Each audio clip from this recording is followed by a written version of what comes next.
শুভ সকাল বন্ধুরা, সবাই কেমন আছে? আশা করি সবাই ভালো আছে, আমিও ভালো আছি। দেখো গরম গরম চা আর নিয়ে নিয়েছি বিস্কিট। এটা আজকে কিন্তু ভিডিওটা দুদিনের ভিডিও, একদিনে করেই ছাড়ছি। আর টিফিনে করে নিয়েছি দেখো ফুলকপি, বিনস আর ডিম সেদ্ধ ছিল, এই দিয়ে ভাতটা ফ্রাই করে নিয়েছি।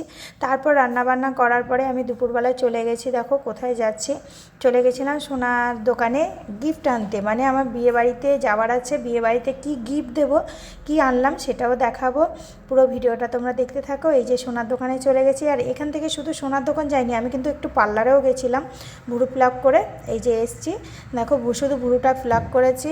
এসে তারপরে আমি কি আনলাম সেটা একটু তোমাদেরকে দেখিয়ে নিচ্ছি। দেখো এবার আমি গালটা দেখাচ্ছি, মানে একটু ক্লিন আপ করেছিলাম মুখটা, টাইম হয় না। তো এই দেখো নিয়ে এসেছি আমি বিয়েবাড়ির জন্য গিফটে দেবো যে একটা পলার আংটি। তো আংটিটা কেমন হয়েছে অবশ্যই কমেন্ট করে জানাবে। আর কত দাম তোমাদের যদি জানার ইচ্ছা থাকে সেটাও কমেন্ট করে জানাবে, ঠিক আছে, যে এটা কত দাম নিল। আমি এখন বলছি না দামটা, তোমাদের যদি জানার থাকে তবে আমাকে জানিও যে কত দাম, তাহলে তারপরে আমি রিপ্লাইতে দেবো, ঠিক।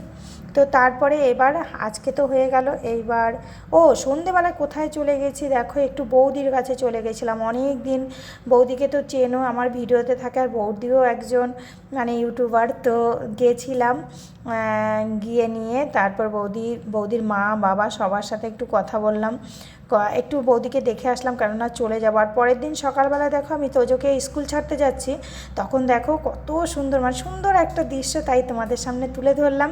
এই দোকানওয়ালা ডেইলি ওদেরকে খেতে দেয়, আর ওরা এই টাইমেই আসে। আর মাঝে মাঝে দেখি, মাঝে মাঝে দেখতে পাই না, টাইম আমার গড়বড় হয়। তারপরে দেখো এখানে আবারও চায় জল করে নিয়ে তারপর রান্নাবান্না করে নিয়ে দেখো বেরিয়ে পড়েছি বিয়েবাড়ির উদ্দেশ্যে। তো এখান থেকে সোজা চলে যাব ধানবাদ 11:35 আমাদের ট্রেন। আমরা কিন্তু পুচকোর পরীক্ষা হয়ে গেছে, পরীক্ষা দিয়ে 9টায় ওকে স্কুল থেকে আনিয়ে তারপর আমরা বেরিয়ে পড়েছি ধানবাদ। আর ধানবাদ যাওয়ার সময় কিন্তু আমাদের মাইথান পড়ে, তো মাইথান ড্যাম্পের ওপর দিয়েই কিন্তু আমরা যাচ্ছি। আর পুচকোর পরীক্ষাটা কি বলো তো, পুচকোর পরীক্ষাটা মানে আগের দিন আমি অ্যাপয়েন্টমেন্ট জমা করেছিলাম যে এরকম 9টার সময় ওকে যদি ছাড়ে তবে আমরা 11:35 ধানবাদ থেকে ট্রেনটা পাবো। তো সেই অ্যাপয়েন্টমেন্ট জমা দিতে হয়েছে, তো গিয়ে তারপরে ওকে আনা হয়েছে 9টাতে, তারপর আমরা বেরিয়েছি। তাও ধানবাদে পৌঁছাতে 11:10 বেজে গেছে। এই যে এটা হচ্ছে আমার ভাসুর, আর ভাসুরের RMS অফিসটাও তোমাদের দেখিয়ে নিলাম।